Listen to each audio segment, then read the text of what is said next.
Assalamualaikum warahmatullahi wabarakatuh. Perkenalkan nama saya Fazal Almaru dengan NIM 101092400016. Saya di sini ingin mempresentasikan materi matematika diskrit dari bab 1 sampai bab terakhir. Di bab pertama itu adalah dasar himpunan. Himpunan atau set adalah kumpulan objek-objek yang berbeda. Objek di dalam himpunan disebut elemen, unsur, atau anggota. Cara penyimpan itu ada empat. Yang pertama ada enumerasi, yang kedua ada simbol-simbol baku, yang ketiga notasi pembentuk himpunan, dan yang keempat itu adalah diagram Venn. Enumerasi itu contohnya himpunan empat bilangan asli pertama, yaitu A, kurung kelawal itu 1, 2, 3, dan 4. Dan yang kedua, himpunan lima bilangan genap positif pertama, yaitu B, dalam kurung kelawal 4, 6, 8, dan 10. Yang C itu kurung kelawal kucing, A, Amir, 10 paku. Yang R, dalam kurung kelawal A, B, dalam kurung kelawal A, B, C, tutup kurung kelawal dan buka kurung kelawal AC. Dan yang contoh satu, satu lagi, kurung kelawal A dalam kurung kurang kelawal A, buka kurung kurang kurawal A, tutup tutup tutup tutup min K sama dengan kurung buka kurung kurawal tutup kurang kurawal. Dalam dalam kurung tersebut ada kurung kurawal lagi. Dan contoh berikutnya himpunan suatu sebuah bilangan asli pertama, yaitu 1, 2 sampai dengan 100. Dan selanjutnya itu himpunan bilangan bulat ditulis sebagai -2, -1, 0, 1, dan 2. Simbol-simbol baku itu adalah P, himpunan bilangan positif, itu contohnya 1, 2, 3. N itu himpunan bilangan alami natural, contohnya itu 1, 2. Z itu himpunan bilangan bulat, contohnya itu -2, -1, 0, 1, 2. Q adalah himpunan bilangan rasional, R himpunan bilangan real, C himpunan bilangan kompleks. Notasi pembentuk himpunan. Notasi dalam kurung kural X, syarat yang harus dipenuhi oleh X. Contoh, A, himpunan bilangan bulat positif yang kecil dari 5. A sama dengan X adalah bilangan bulat positif lebih dari kecil dari 5. Atau A sama dengan X, X, P, X, himpunan P, X harus kurang dari 5. Yang ekuivalen dengan A yaitu adalah 1, 2, 3, 4 karena ini kurang dari 5. Dan contoh kedua itu adalah M sama dengan kurung kurawal X adalah mahasiswa yang mengambil kuliah MA 23.3. Selanjutnya adalah diagram Venn. Contohnya misalkan U adalah 1, 2, sampai 8, dan A itu 1, 1, 2, 3, 5, dan B 2, 3, 6, 5. Diagram Venn seperti ini. Di A itu ada 1 sampai 1, di A itu ada 1, 2, 3, 5, dan B itu 2, 5, 6, 8. Dan tengah-tengahnya itu adalah irisan. Yang sama itu ada 2 dan 5. Dan di sini itu adalah sisanya yang tidak masuk dalam himpunan ini, itu U-nya. Dan di bab kedua itu ada operasi terhadap himpunan. Operasi terhadap himpunan itu ada 1, 2, 3, 4, 5, 6. Ada 6. Yang pertama ada irisan, kedua gabungan, ketiga komplemen, keempat selisih, yang kelima beda setangkup, dan yang keenam itu perkalian kartesian. Yang pertama adalah irisan. Contohnya itu jika A sama dengan 2, 4, 6, 8, 10, dan B itu adalah 4, 10, 14, 18, maka A irisan B adalah 4 dan 10. Yang contoh kedua adalah jika A 3, 5, 9 dan B min 2 dan 6, maka A irisan B itu tidak ada karena tidak ada yang sama. Artinya A tidak ada yang sama dengan B. Yang kedua itu ada gabungan atau onion. Notasinya itu A lambang U, B, X himpunan A atau X himpunan B. Inilah contoh diagram Venn-nya. Dan contohnya itu adalah jika A 258 dan B 7522, maka A gabungan B adalah 257, 8, 22. Yang kedua itu A gabungan yang tidak ada dalam A sama dengan itu A sama aja kayak jika A dan gabungan itu 0. Jadi hasil sama dengan A. Selanjutnya ada komplement. Notasinya itu X, X himpunan U dan atau X tidak himpunan A. Ini contohnya. Nah, ini adalah bentuk diagram Venn-nya. Contohnya itu misalkan U 1, 2, 3 sampai dengan 9. Jika A, X, X per 2 himpunan P, X kurang dari 9, maka A itu ada 1, 3, 5, 7, dan 9. Selanjutnya itu ada selisih. atau difference, notasi A min B, X himpunan A dan X tidak himpunan B. Maka A gabungan B irisan. Contoh, ini adalah diagram Venn-nya. Jika A 1, 2, 3 sampai dengan 10 dan B 2, 4, 6, 8, 10, maka A min B 1, 3, 5, 7, 9 dan B min A adalah tidak ada. Seperti ini gambarnya contohnya ya. Kita ambil yang ada di A saja. Contoh kedua ada 1, 3, 5 dikurang 1, 2, 5 sama dengan 5. Kenapa? Karena 1 dan 3 ada di sini, tinggal dikurang sisanya 5 yang tetapi 1, 2, 3, 5 min 1, 3, 5 sama dengan 2. Kenapa? Karena seperti tadi ini ada, tidak ada. Sekarang selanjutnya adalah beda setangkup. Notasinya itu adalah A setangkup B sama dengan A gabungan B dikurang A irisan B sama dengan A min B gabungan B min A. Ini adalah contohnya, contoh di kampanye. Sekarang kita ke contoh, jika A sama dengan 2, 4, 6 dan B 2, 3, 5, maka A setangkup B adalah 3, 4, 5, 6. Kenapa? Karena kita ambil yang ada di A dan ambil yang ada di B. Selanjutnya ada Cartesian produk atau perkalian Cartesian. Notasinya adalah A kali B. Itu harus sama dengan A min B, A himpunan A, dan B himpunan B. Contohnya, misalkan C123 dan D AB, maka C kali D itu tinggal dikali semuanya. 1 kali A, 1 kali B, 1A, 1B, 2A, 2B, 3A, 3B. Yang kedua, misalkan A sama dengan B sama dengan himpunan semua bilangan real, maka A kali B himpunan semua titik di bidang datar. Oke, materi ketiga itu ada diagram Venn dan prinsip inflasi eksklusi. Diagram Venn, contohnya yang seperti tadi, yang sudah saya jelaskan di atas, misalkan U12 sampai 8 dan A1235 dan B2568, diagram Venn seperti ini. Sama seperti atas. Dan selanjutnya, prinsip inklusi-inklusi. Untuk kedua himpunan A dan B, itu ada A gabungan B sama dengan A plus B dikurang A irisan B. Dan A setangkup B itu sama dengan A plus B dikurang 2 A irisan B. Untuk tiga himpunan A, B, dan C berlaku A gabungan B gabungan C sama dengan A plus B plus C dikurang A gabungan B dikurang A irisan B dikurang A irisan C dikurang B irisan C ditambah A irisan B irisan C. Oke. Materi keempat itu ada relasi dan diagram Hess. Relasi. Relasi biner R antara himpunan A dan B adalah himpunan bagian dari A kali B. Notasinya R relasi dengan A kali B. A relasi B adalah notasi untuk AB himpunan R yang artinya A dihubungkan dengan B oleh R.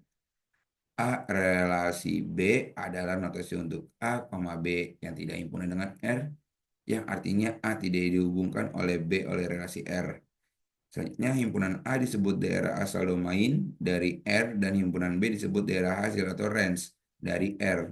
Contohnya, misalkan P234 dan Q245, 248, 9, 15.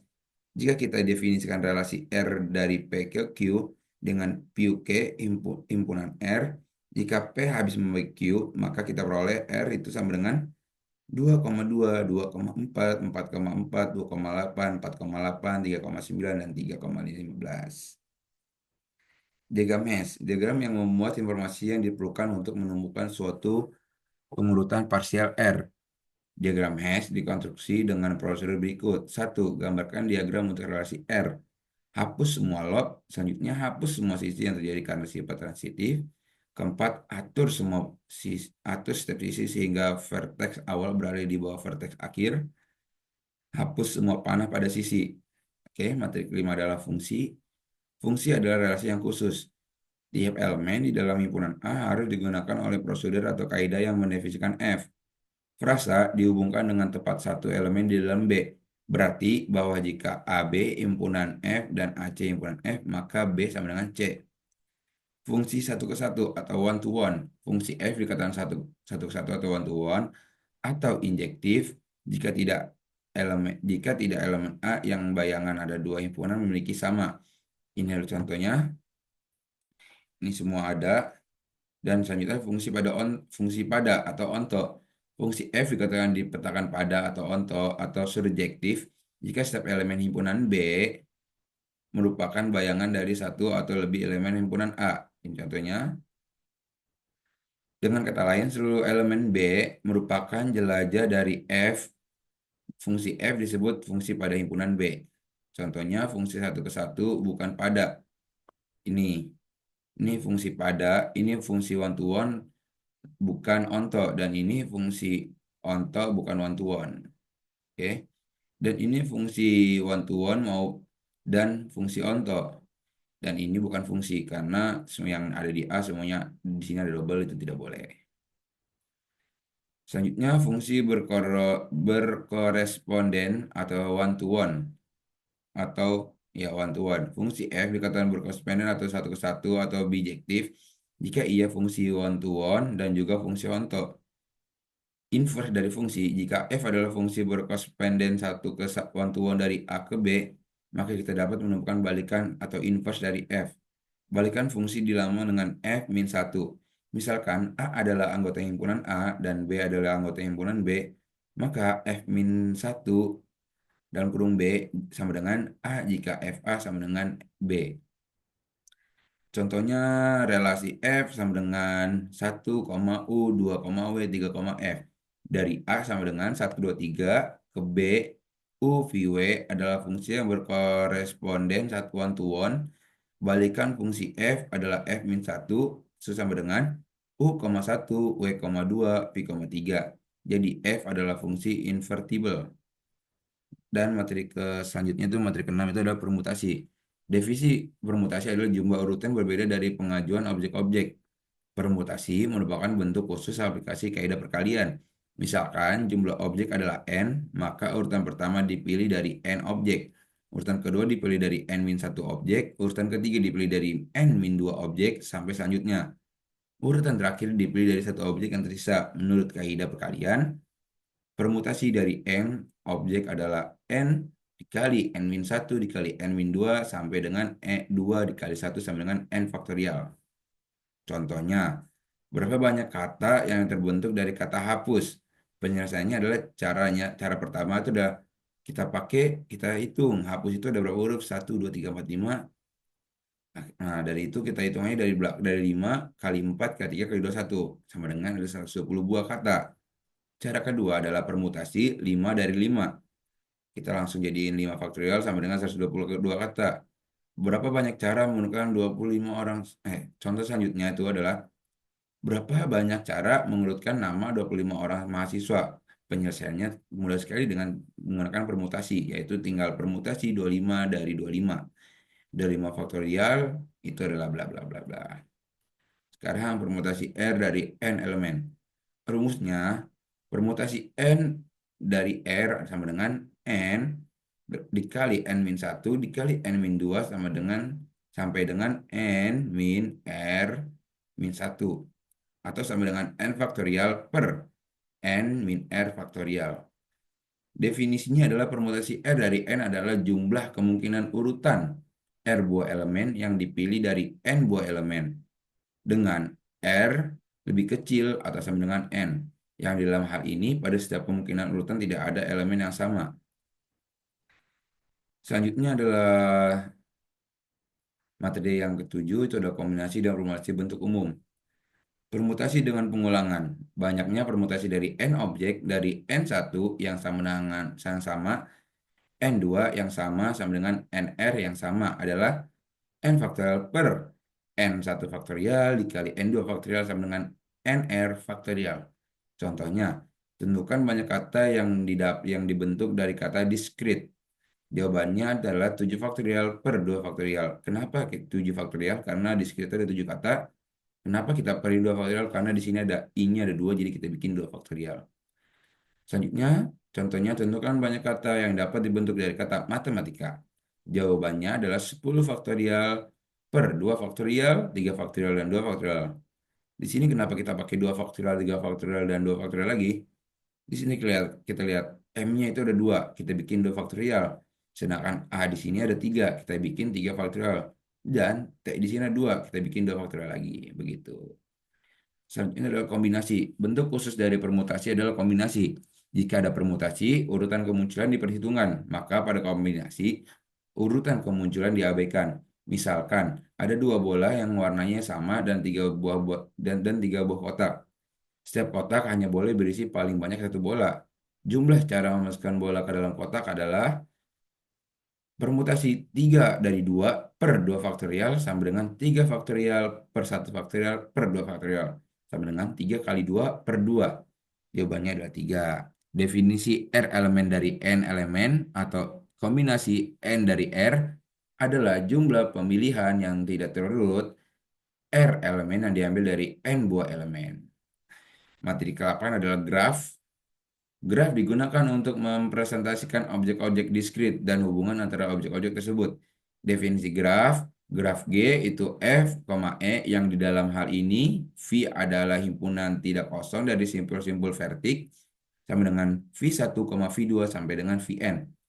Dan E itu himpunan sisi atau edges yang menghubungkan sepasang simpul sama dengan E1, E2 sama dengan In.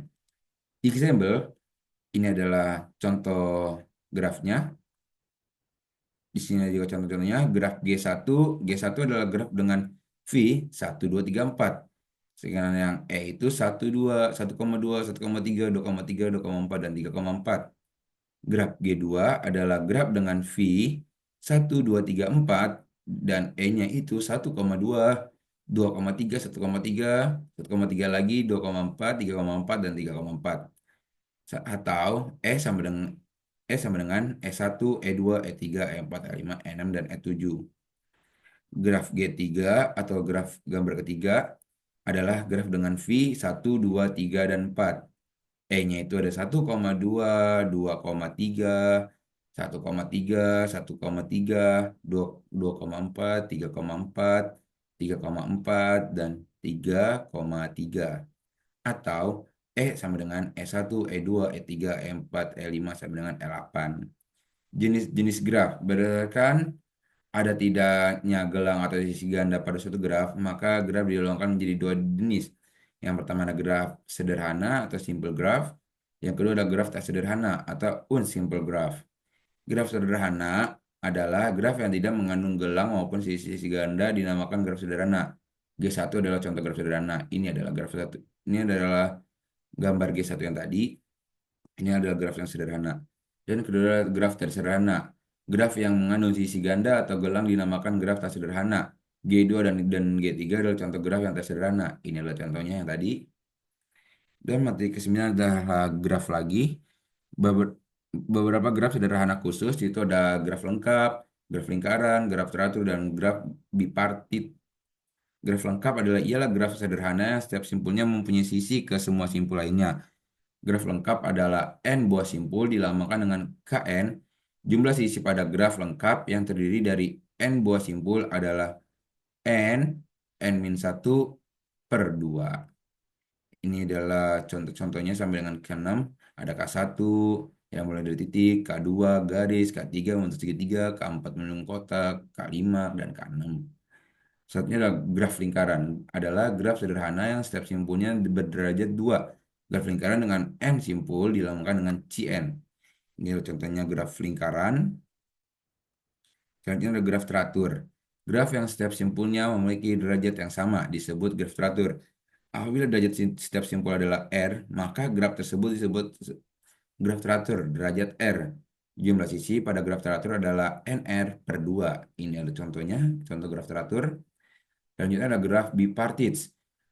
Graf G yang himpunan simpulnya dapat dipisah menjadi 2 himpunan bagian V1 dan V2. Sedemikian hingga setiap sisi pada G menghubungkan sebuah simpul di V1 ke sebuah simpul di V2.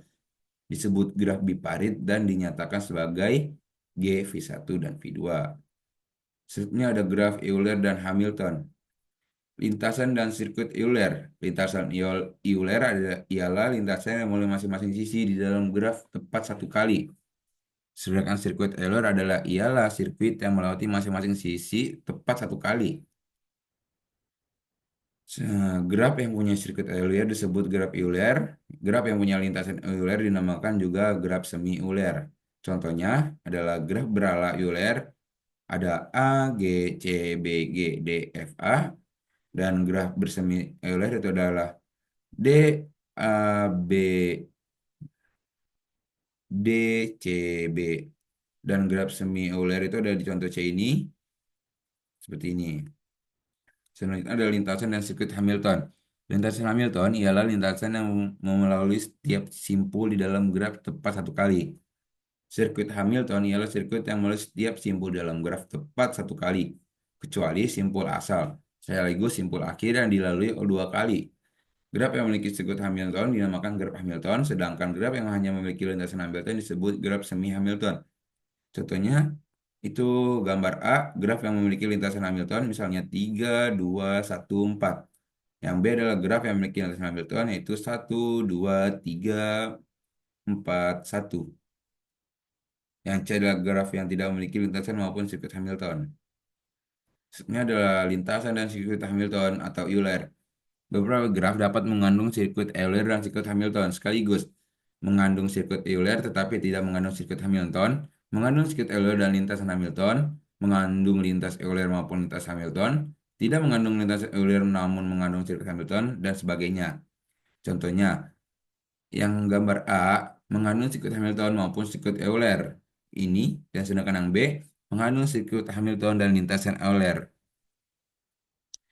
Selanjutnya, materi ke-11 yaitu penerapan graf. Beberapa aplikasi graf. Yang pertama adalah lintasan terpendek atau short paths, yaitu graf berbobot atau Weiss graph. Lintasan terpendek sama adalah lintasan yang memiliki total bobot minimum. Contoh aplikasinya adalah menentukan jarak terpendek atau waktu tempuh tersingkat atau ongkos termurah antara dua buah kota. Selanjutnya, menentukan waktu tersingkat pengiriman pesan atau message antara dua buah terminal pada jaringan komputer.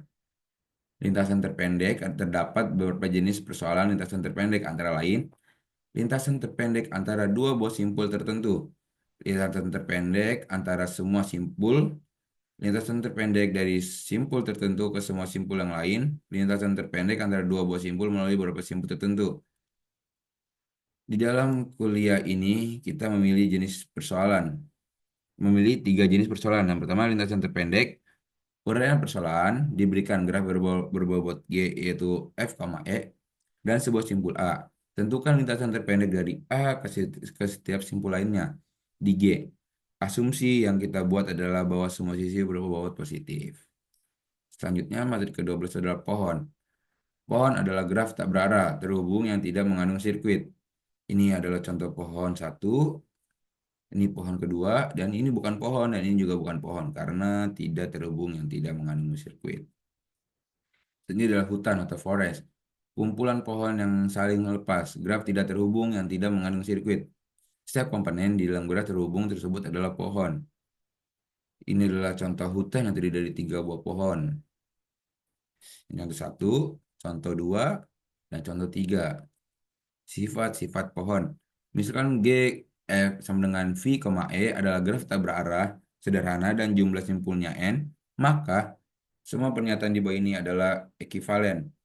Yaitu G adalah pohon, setiap pasang simpul di dalam G terhubung dengan lintasan tunggal, G terhubung dan memiliki M sama dengan N-1 buah sisi, G tidak mengandung sirkuit dan memiliki M sama dengan N-1 buah sisi, G tidak mengandung sirkuit dan penambahan satu sisi pada graf yang akan membuat hanya satu sirkuit, dan G terhubung dan semua sisinya adalah jembatan. Pohon berakar. Pohon yang satu buah simpulnya diperlakukan sebagai akar dan sisi-sisinya diberi arah sehingga menjadi graf berarah dinamakan pohon berakar. Ini adalah contoh pohon berakar dan ini adalah panah dibuang.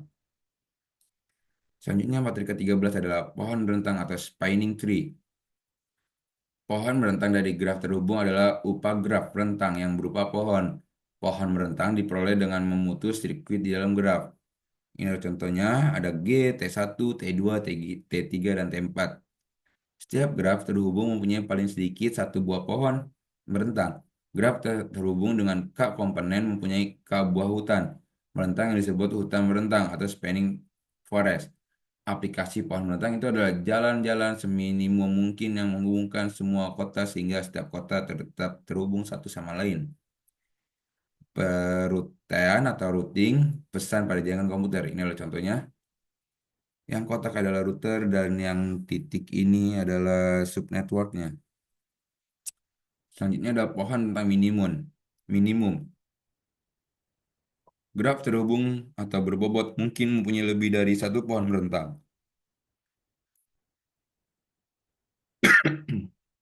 Pohon rentang yang berbobot minimum dinamakan pohon rentang minimum atau minimum spanning tree. Ini adalah contohnya. Selanjutnya adalah cara mencarinya. Itu ada pertama ada algoritma prem. Langkah pertama, ambil sisi dari graf G yang berbobot minimum, masukkan ke dalam T. Langkah kedua, pilih sisi U, V yang mempunyai bobot minimum bersisian dengan simpul di T, tetapi U, V tidak membentuk sirkuit. Di T, masukkan U, V ke dalam T. Langkah ketiga, ulangi langkah 2 sebanyak N-2 kali. Ini adalah grafnya dan ini pohon nota minimumnya. Kita gabungkan mana ada yang sama. Habis itu kita ambil satu dan yang membentuk sirkuit itu kita buang. Yang kedua itu ada cara algoritma kruskal. Langkah 0 adalah sisi dari graf sudah diurut, menarik berdasarkan bobotnya dari bobot kecil ke bobot besar. Itu pernah diajarin sama Pak Roni dalam papan tulis. Itu adalah kita urutkan dari angka paling kecil ke angka paling besar. Dan angka satu T masih kosong. Langkah dua pilih sisi U, V dengan bobot minimum yang tidak membentuk sirkuit. Sama kayak tadi, tambahkan U ke V ke dalam T. Langkah ketiga adalah ulangi langkah kedua sebanyak N itu kali. Dan materi terakhir adalah Huffman dan penulisan pohon. Terapan pohon pohon binar. Pohon pencarian binar itu adalah ini. Kunci T1 kurang dari kunci R. Ini contohnya. Datanya itu contohnya itu 50, 32, 18, 40, 60, 52, 5, 25, dan 70. Yang contohnya 50, 32, 50 lagi. Selanjutnya ada 18, 40. Di sini ada 52, 70. Di sini ada 5, 2, 25. Penelusuran pohon binar. Ini adalah pre-order R sama dengan R, T1, T2. Ini kunjungi R, kunjungi T1 secara pre-order dan secara habis itu kunjungi T2.